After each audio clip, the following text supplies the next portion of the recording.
Hi నమస్తే, welcome to Myra media. నేను మీ కేవీఆర్.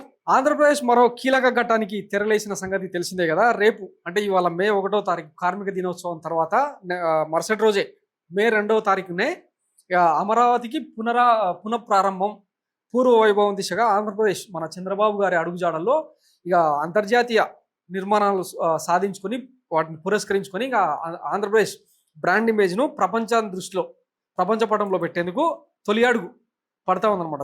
జరగాలి మళ్ళీ చెల్లికి పెళ్లి అని ఏదో సామెత చెప్తుంటారు కదా. ఇది ఆల్రెడీ ఒకసారి శంకుస్థాపన చేసుకుని ఇక మన భారత ప్రధాని నరేంద్ర మోడీ, పక్క రాష్ట్రం అప్పటి ముఖ్యమంత్రి కేసీఆర్, ఇతర చాలామంది ప్రముఖుల సమక్షంలో ఓపెనింగ్ చేసుకున్నారు. అది వేరే సంగతి. ఇప్పుడు మళ్ళొకసారి పునఃప్రారంభ వేడుకలకు రాష్ట్రం సిద్ధమైంది. ఈ నేపథ్యంలో ఇక రాష్ట్రంలోని 5 కోట్ల 6 కోట్ల జనాభా మొత్తం ప్రతి కుటుంబంలో కూడా పొంగళ్ళు వండుకొని ఒక మరో ఉగాది పండగ మే నెలలో వచ్చిందని చెప్పి సంబరాలతో చాలా గ్రాండ్గా వైభవంగా నిర్వహించుకునేందుకు సిద్ధమైపోతా ఉన్నారంట. వాస్తవానికి సంక్రాంతి సందడి అంటేనే ఆంధ్రప్రదేశ్లో ఒక గొప్ప పండుగ కదా. మొత్తం అంటే మనుషులకు జంతువులకు మధ్య ఉండే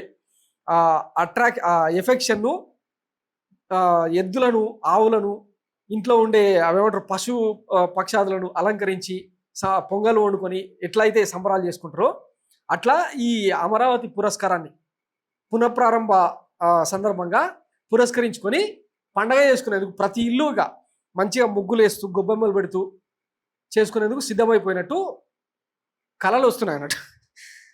ఇప్పటికే ఈ కూటమి ప్రభుత్వం 117 హామీలు 80% వాళ్ళు ఇచ్చిన సూపర్ 6 హామీల్లో 80% నెరవేర్చిన సందర్భంగా ఇక రామరాజ్యం ఆంధ్రప్రదేశ్లో నెలకొన్న సందర్భంగా మరో కీలకమైన ఘట్టం. ఎందుకంటే శ్రీకృష్ణుడు అదేదో నగరాన్ని నిర్మించింది కదా, అట్లాంటి నగరాన్ని మళ్ళీ ఇప్పుడు మన చంద్రబాబు గారి హయాంలో నిర్మించబోతున్న నేపథ్యంలో పండగ వాతావరణం అనమాట.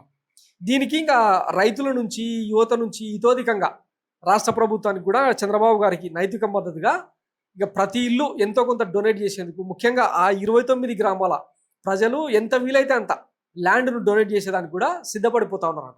ఇప్పటికే ఇంకా అమరావతిలో రియల్ ఎస్టేట్ ఆకాశం రేంజ్కి పెరిగిపోయింది కదా. మొత్తం ఎకరం 5-6 కోట్లకు పెరిగిపోయిన నేపథ్యంలో డబ్బులు బాగా దండిగా వచ్చి పడుతున్న నేపథ్యంలో అందులో కొంత భాగం రైతులు తమ బాధ్యతగా విధిగా రాష్ట్ర ప్రభుత్వానికి సిఆర్డిఏ మన పొంగూరు నారాయణకు ఆయన చేతిలో పెట్టడానికి రెడీ అవుతా ఉన్నారని చెప్పి కథనాలు వినిపిస్తూ ఉన్నాయన్నమాట.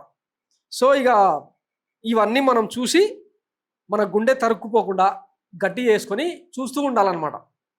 రేపటి ఈ వేడుకను 3:30 గంటల తర్వాత ప్రధానమంత్రి నరేంద్ర మోడీ వచ్చి రోడ్ షో చేసి 1 గంట సేపు ప్రసంగం ఇచ్చి ఇంకా రాష్ట్రానికి కొత్తగా ఇంకా ఏం తాయిలాలు ఇస్తాడో వేచి చూడాల్సింది. ఇప్పటికే బాబు గారు అన్నారు కదా, రాజధాని ఆదాయంతో మరింత వృద్ధి, దేశంలోనే మరే రాష్ట్రానికి ఇవ్వాలని విధులు కేంద్రం నుంచి తీసుకొస్తున్నాం, అయినా సరే సూపర్ 6 మాత్రం హామీలు అమలు చేయలేకపోతున్నాం అని చెప్పి ఆయననే బీదార్పులు అరుస్తూ ఉంటాడు, ఏడుపులు ఏడుస్తూ ఉంటాడు.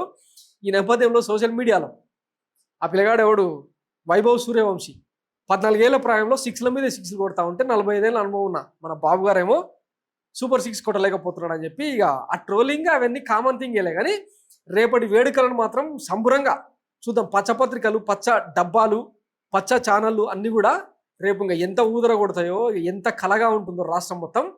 ఇంకా ఈ సింహాద్రి అప్పన్న ఆలయంలో జరిగిన దుర్ఘటన కానీ, తిరుమల క్షేత్రంలో జరిగిన దుర్ఘటన కానీ ఇవేవి లేకుండా ఇంకా రేపటి నుంచి ఇంకా కొత్త లోకంలోకి మనల్ని తీసుకెళ్ళిపోతున్నాం అన్నమాట. చంద్రలోకంలోకి తీసుకెళ్ళబోతున్నారు అని చెప్పి మనం సంబరాలు చేసుకుందాం అన్నమాట. Thanks for watching Maira media. నేను మీ కేవీఆర్. Thank you.